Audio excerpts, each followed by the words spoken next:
વહાલા મુક્તો, જય સ્વામિનારાયણ। આજે મારે વિશ્વના અજોડ 3 નિયમોની વાત કરવી છે। જો આ વાત સમજા જશે તો અંતરમાં અંજવાળા થશે, અજ્ઞાનના તાળા ઉઘડી જશે। આપણા ઉપનિષદોએ કહ્યું છે કે હિરણ્યમયેન પાત્રેણ સત્યસ્યાપી હિતમ મુખમ, સોનાના પાત્રથી સત્યનું મોઢું ઢાંકી દીધું છે। એ ઢંકાયેલું મોઢું ખુલી જશે અને છતાં દે બ્રહ્માનંદ ને પરમાનંદ પામીને તમે પૂર્ણ કામ બની જશો। માટે આ વિશ્વના અજોડ નિયમની વાતો આખી સાંભળજો, તમારો મનમોરલીઓ નાચી ઉઠશે, અનેક પ્રશ્નોના ઉકેલ થશે। વિશ્વનો પહેલો નિયમ છે કે જો તમે સારું ન વાવો તો ફાલતુ એની મેતે ઉગી જાય। તમે ખેતરમાં આંબા, કેળા, કપાસ, ઘઉં, બાજરીનું વાવેતર ન કરો તો ઉગાવો ઘાસ ચારો એની મેતે ઉગી જાય છે। એ જ રીતે આપણા અંતરરૂપી ખેતરમાં પણ સદભાવના, સત્કાર્ય અને સદવિચારનું વાવેતર ન કરો તો ફાલતુ કુભાવ, ટેન્શન, અભાવ વગેરેના વિચારો આપોઆપ ઉગી જશે અને આપણા જીવનને બરબાદ કરી નાખશે। માટે સુખી થવું હોય તો હંમેશા પરસ્પર સત્કાર્ય કોને કહેવાય? તો કે સત્ય એવા આત્મા અને સત્ય એવા પરમાત્મા માટે કરવામાં જે આવતું કાર્ય છે એ જ સત્કાર્ય કહેવાય છે। બાકી જગતની કારકિર્દી માટે કે પદ પ્રતિષ્ઠા માટે કરવામાં આવતું કાર્ય એને સત્કાર્ય ન કહેવાય। સદભાવના કોણ? તો કે સત્ય એવા બ્રહ્મ અને પરબ્રહ્મના સૌમાં દર્શન કરવા એ સાચી ભાવના છે। શું વિચાર? શું તો કે એ આત્માને પરમાત્માને પામવાના વિચાર છે, યુગો સુધીના અલૌકિક આનંદમાં જામવાના વિચાર છે, એ સારા વિચાર છે। અને વિચાર એ મોટી તાકાત છે। એક સદવિચાર વ્યક્તિને સામાન્યમાંથી મહાન બનાવી નાખે છે। એક સદવિચાર ઉગરવો હોય તો ઈશ્વરની આરાધના કર, અને એક વિચારને પકડ્યો તો વાલિયો લૂંટારો વિશ્વ વંદની વાલ્મીકી ઋષિ બની ગયા। એક સદવિચાર નરેન્દ્ર ઈશ્વરને પામવા છે તો જેમ જળમાંથી બહાર નીકળવાની તમન્ના થઈ એવી તમન્ના છે, અને એ સેવા તો એ ભારતીય સંસ્કૃતિનો વિશ્વમાં ઝંડો લહેરાવનારા સ્વામી વિવેકાનંદજી બની ગયા।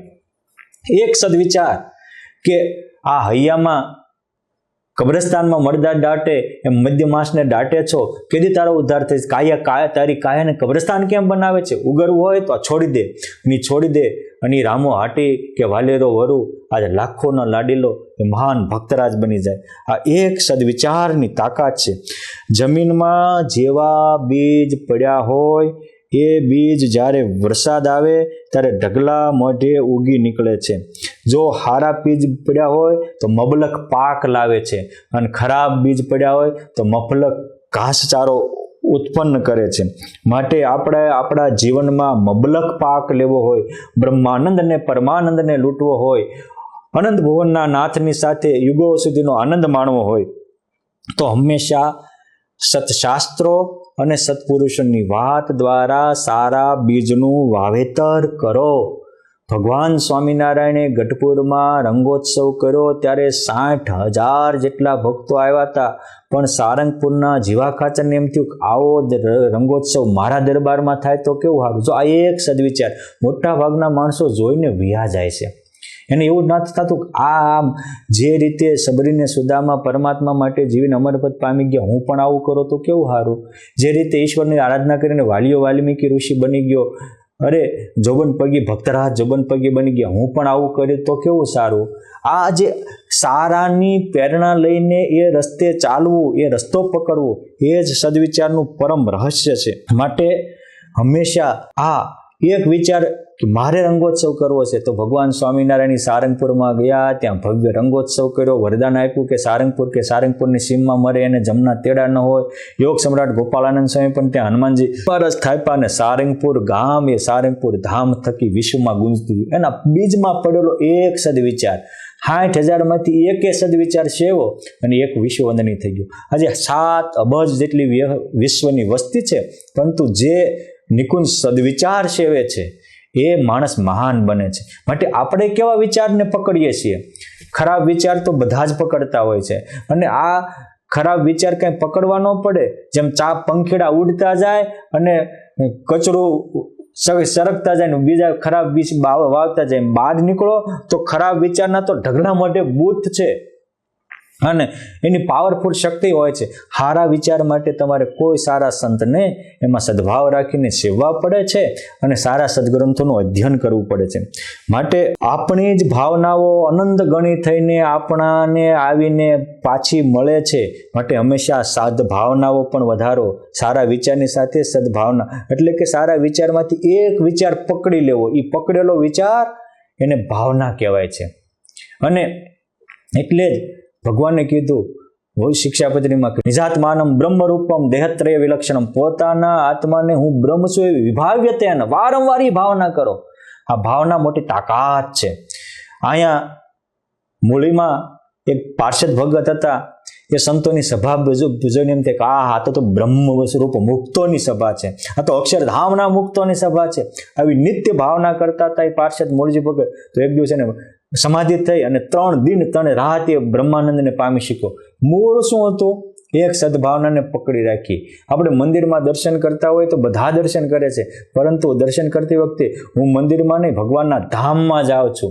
અને હું આરતી થતી હોય તો અનંત મુક્તો સાથે પૂજારીને હું પણ આરતી ઉતારું છું. આ જે ભાવનાઓ છે, આ જે આપણા વિઝ્યુલાઇઝેશન મનોચિત્રણ છે, એ મનોચિત્રણની મહાતાકાત છે.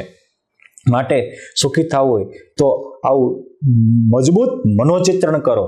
આ ભાવનાઓ અનંત ગણિત થઈને આપણને જ આપણી ભાવનાઓ પાછી મળે. જેમ ખેતરમાં જે બીજ વાવ્યું હોય, ઘઉંનું વાવો તો 1000 ગણા ઘઉં મળશે, બાજરો વાવશો તો 1000 ગણી બાજરો મળશે, આંબો વાવશો તો 1000 ગણી કેરી મળશે. એ જ રીતે આપણી સદભાવનાઓ આપણને 1000 ગણી સુખરૂપ થઈને મળશે. અને કોકની પ્રત્યે દુર્ભાવના કરી તો એ આપણને જ દુઃખ આપશે. આપણે કોકને આંગળી સીંધીએ તો 3 આંગળી આપણા તરફ વળેલી હોય છે. માટે કોકને સમજાવવા કરતાં આજુબાજુ સમજવાવાળા તૈયાર ન થાય તો આપણે આપણી જાતને સમજાવી લો. દરેક મહાપુરુષો પોતાની જાતને સમજાવીને જ મહાન થયા છે. અજ્ઞાનને કારણે લોકો દુઃખી થાય છે. દેહને પોતાનું રૂપ માનવું એ મૂર્તિમાન અજ્ઞાન છે. આત્મા ક્યારેય દેહ હતો નહીં અને આત્માને ક્યારેય દેહ સાથ આપનાર પણ નથી. આપણને એમ થાય ફલાણાએ મને દગો આપ્યો અને ફલાણાએ મને દગો આપ્યો, એવું નથી. મારા બાપ, થોડુંક અંતરદ્રષ્ટિ કરીને વિચારો. આપણે આપણા શરીર માટે રોજની 15 18 20 22 અને અમુક તો 24 કલાક દેહને માટે આપે છે. જે દેહને આપણે રોજે ખવડાવીએ છીએ, જે દેહને રોજે આપણે સ્નાન કરાવીએ છીએ, જે દેહને રોજે આપણે ફરવા લઈ જઈએ છીએ, એ જ દેહ આપણને એક દિવસ છોડીને વયો જવાનો છે. માટે આ શરીરનો ફ્યુઝ ઉડે એ પહેલાં પરમાત્માની કે સત્સંગની સેવામાં યુઝ કરી લેજો. આપણને આપણા દેહ દગો આપ્યો એ જ આપણી દુર્ગતિ કરાવે છે અને એ જ આપણને લક્ષ 84માં ને ગર્ભવાસમાં ભટકાવે છે. માટે હું આત્મા છું, મારામાં પરમાત્મા છે, આ સદવિચાર છે. હું મુક્ત છું, પુરુષોત્તમથી યુક્ત છું, અનંત મુક્તો સાથે મારો નાથ મારી સાથ બેઠા છે. આવી રીતે જે પ્રગટ ભાવના છે એ સાચી સદભાવના છે. અને આ ફરીને કહું, પહેલો વિચાર શું હતો કે જો સારું નહીં વાવો તો ખરાબ એની મેતે ઉગી નીકળશે. એ જ રીતે આ સારા વિચારને નહીં પકડો તો ખરાબ એની મેતે આવી જશે. માટે સુખી થવું હોય તો હું અક્ષર બ્રહ્મ છું, મારામાં પ્રગટ પરબ્રહ્મ છે. હું આત્મા છું, મારામાં પ્રગટ પરમાત્મા છે. હું મુક્ત છું અને અનંત મુક્ત યુક્ત પુરુષોત્તમ નારાયણ મારામાં પ્રગટ વિચરી રહ્યા. આવી રીતે ભગવાનને પ્રગટ સ્વીકારો. પુરુષોત્તમ પ્રગટનું જે દર્શન કરશે, પ્રગટ ભાવે પુરુષોત્તમનું જે દર્શન કરશે એ જ કાળ કર્મ અને માયાથી છૂટીને કુટુંબ સહિત તરશે. માટે આવી રીતે પ્રગટ ભાવના આપણે ક્યાં કોકને સ્વીકારવાની છે? આપણે આત્મા છીએ એટલે આપણે આપણા આત્માનો સ્વીકારવાનો છે. અને એમાં શું પ્રમાણની જરૂર છે? આ તો અનુભવનો વિષય છે. માટે અનુભવીની વાતને અનુસરી અને અંધારાથી બચવા માટે અંધારું ન કૂટો, બાપ અંજવાળું કરો. એમ કામ, ક્રોધ, લોભના વિચારો આવતા એમાં સમય ન બચાવો. મારા બાપ જે સત્યના વિચારો છે, આત્માને પરમાત્માના વિચારો છે, વચનામૃતને, શિક્ષાપત્રીને, વેદોના, ભાગવતના વિચારો છે, એને પકડો, પામી જશો. વિશ્વનો બીજો નિયમ છે કે આ વિશ્વમાં જેની પાસે જે હોય એ આપે. ભયભીત માણસ બીજાને ભય ફેલાવે. ડરપોક બધે ડર વ્યાપાવે. હિટલર ઉપરથી સુરવીર પણ અંદરથી ડરપોક હતો, એટલે એને બધાને બહુ ડર ફેલાયો હતો. કંસ પણ ઉપરથી સુરવીર ને અંદરથી ડરપોક હતો, એટલે કંસ નીકળે ત્યારે બધા ફફડતા હતા. એમ આજે પણ કોઈ વ્યક્તિથી બીજા ફફડતા હોય તો એ અંદરથી ડરપોક હોય, એ સમજવું. કારણ કે ડરપોક ડર ફેલાવે છે, ભયભીત ભય ફેલાવે છે, વ્યસની બીજામાં વ્યસન ફેલાવે છે, વાસનાવાળો બીજા બીજામાં વાસના ફેલાવે છે, દુઃખી લોક બીજામાં આજુબાજુ દુઃખ વહેંચે છે, મોહવાળો દેહને જ પોતાનું રૂપ માનીને ફરનારો એ બીજામાં મોહ ફેલાવે છે. એટલે કે આ વિશ્વમાં જેની પાસે જે હોય એ બીજાને આપે, અને જે સુખી હોય એ બીજામાં સુખ ફેલાવે, જે બ્રહ્મરૂપ હોય એ બીજાને બ્રહ્માનંદ અને પરમાનંદની વહેંચણી કરે, જે ભગવદ રૂપ હોય એ તો સિયા રામમય સબજગ જાની કરહુ પ્રણામ જોરી સુખ બાની, આવું કરે. એ તો સકલ લોકમાં સૌને વંદે નિંદા ન કરે કેની રે, એ રીતે હવમાં ભગવાનનું કર્તૃત્વ સ્વીકારી શકે. અમુક તો મોટા કહેવાતા હોય પરંતુ ભગવાનને કરતા નથી માનતા હોતા. એનું કારણ શું? તો કે એની ઈચ્છા પૂર્તિ ન કરે, એની વાહે પડી જાય તો સમજવાનું કે એ કરતા થઈ ગયો. મને એક ભાઈ કહેતા હતા કે એક મોટા સદગુરુએ એ અમેરિકામાં એક મોટું મંદિર બાંધવામાં બધા ભક્તોને મદદ કરી. પછી એ મંદિર એને પોતાનું કરી લેવું હતું, એટલે એવું કીધું ભાઈ તમે તમારા સંતોને રાખો, પણ મંદિર તો જે રીતે વહીવટ ચાલતો હશે તે ચાલશે. જોકે દરેક મંદિરો બંધાયા પછી એનો આજીવિકા એ મંદિર બાંધનારાની ફરજ છે. ભગવાન સ્વામિનારાયણ એક દરેક મહાન સંતોએ મંદિરો બાંધ્યા પછી એની આજીવિકા એ સંતોએ કરી આપી છે મંદિરના નિર્વાહ માટેની.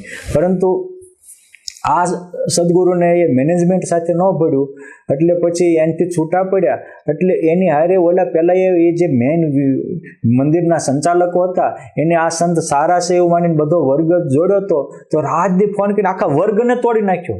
મંદિર વેચાઈ જાય એવી પરિસ્થિતિમાં લાવી મૂક્યું. જો આ કરતા બની ગયા, આ કરતા બની ગયા. શું કામ કરતા બન્યા? તો કે એ સાચા સંત નહોતા. અસંત પોતે કરતા થઈ જાય ને બીજાને દુઃખ દેવા માંડે, કર્તૃત્વ પોતે હાથમાં લઈ લે. એટલે જે સ્નેહો સ્વતંત્ર એ સૌ સર્વ કર્મ ફલપ્રદ, ભગવાન સ્વતંત્ર છે અને સર્વને કર્મફળ આપનારા છે, એવું રહે નહીં. એટલે અહીંયા કહે છે કે જે ભગવદ રૂપ સંત હોય એ તો હવમાં ભગવાનની વાતા કરે, એ સકલ લોકમાં સૌને વંદે, નિંદા ન કરે કે એની કોઈની નિંદા ન કરે. આ વિશ્વમાં જે વ્યક્તિ જેવો હોય તેવો તે બીજાને દેખાય, તેવા તેને બીજા દેખાય. પોતાને કરતા થઈ જવું હોય ને એટલે એને એમ દેખાય કે હું પણ આ નહીં કરતા થઈ જશે. તો જેમ ઇન્દ્ર મહારાજાને ઇન્દ્રાસનની ઈચ્છા હોય તો કોઈ ઋષિ મુનિઓ તપશ્ચર્યા કરતા ત્યાં એનો ભંગ કરાવતો. તેના દિલમાં શું હતું? એ જો જાજો તપશ્ચર્યા કરશે તો મારું ઇન્દ્રાસન લઈ લેશે. તો જેસલ તોરલનો પૂર્વ જન્મનો ઇતિહાસ બહુ પ્રસિદ્ધ છે. માતંગ ઋષિના આશ્રમમાં રહેતા હતા અને ત્યાં એક ઋષિ મુતંડ અને મક્ષિકા એમના ધર્મપત્ની આવ્યા, ખૂબ સાધના તપશ્ચર્યા કરવા ગયા. એકવાર માતંગ ઋષિ તીર્થે ગયા ત્યારે ઇન્દ્રને એમ થયું કે આટલી બધી સાધના આરાધના કરે છે અને જો મારું ઇન્દ્રાસન લઈ લેશે તો એને મોહ વિદ્યા મૂકી, કામને પહેરી અને એ લોકોને પોતાના વ્રતથી ચ્યુત કર્યા. શું કામ? પોતે ભયભીત હતા એટલે આમને એની નીચું દેખાડવાની એને ભાવના થઈ. એટલે આ વસ્તુ છે કે માણસને પોતાને સત્તાની લાલસા હતી ને એટલે એને એ હામામાં દેખાણી. એટલે આ કોઈનું કાંઈ જોઈને આપણા અંતરમાં ચલપલ થાય તો સમજવાનું ત્યાં તો હોય કે ન હોય, આપણામાં તો એ છે ને છે જ. એટલે આ દુનિયામાં કામી માણસને બીજા કામી દેખાય, લોભી માણસને બીજા લોભી દેખાય. બે ભાઈ પરસ્પર વાત કરતા હોય તો લોભીને એમ થાય કે પૈસાનો વ્યવહાર કરતા હશે. પતિ પત્ની વાત કરતા હોય તો કામીને એવું દેખાય કે આ કંઈક કામ સંબંધી વાતો કરતા છે. પોતે કામી છે ને એટલે એની ત્યાં દેખાય છે. અભિમાનીને બીજા અભિમાની દેખાય અને અભિમાનીનો એક જ ધંધો છે બીજાનું અપમાન કરવું. જે વારે વારે બીજાને અપમાન કરતા હોય, બીજાને નીચા દેખાડતા હોય, બીજાની પાછળ પડી જતા હોય, ઓલાના હૈયાના સો કટકા થઈ જાય એવી પરિસ્થિતિ હોય તો અભિમાનીને ક્યારેય સમજાય નહીં હું આ કરીશ તો વસુદેવ દેવકીના નાના બાળકને મારી નાખી તો એ મારી બહેનને અને મારા જીજાજને શું પરિસ્થિતિ થશે એ કંસને ક્યારેય સમજાય નહીં. એ છેતરપિંડી કરી સાધુનો વેશ ધારી અને સીતા માતાને હરી લઈશ પછી રામને લક્ષ્મણની શું પરિસ્થિતિ હશે એ અભિમાની રાવણને ક્યારેય સમજાય નહીં. એમ જે અભિમાની હોય એ પાંડવોનું જ એના બાપાએ આપેલું રાજ્ય પાંડવોને હું પાછું નહીં આપું તો એ પાંડવોની પરિસ્થિતિ શું થશે એ અભિમાની દુર્યોધનને ક્યારેય સમજાય નહીં. એ રીતે અભિમાનનું એક જ અપમાન છે, બીજાને ઇગ્નોર જ કરે નાની નાની વાતમાં, અને પોતાની ઈચ્છા પૂર્તિ ન થાય એટલે પછી મરી જાય તો એનો વાહો છોડે નહીં. આપણે તો આવા નથી ને. અને સરળ વ્યક્તિનો એક જ સ્વભાવ છે કે એ હંમેશા સૌમાં સદભાવ રાખે, સૌમાં પ્રેમ ભાવ રાખે. એ કોકે કંઈક ભૂલ કરી હોય તો દિલથી ડિલીટ કરી શકે, દાઢમાં રાખીને ન જીવે.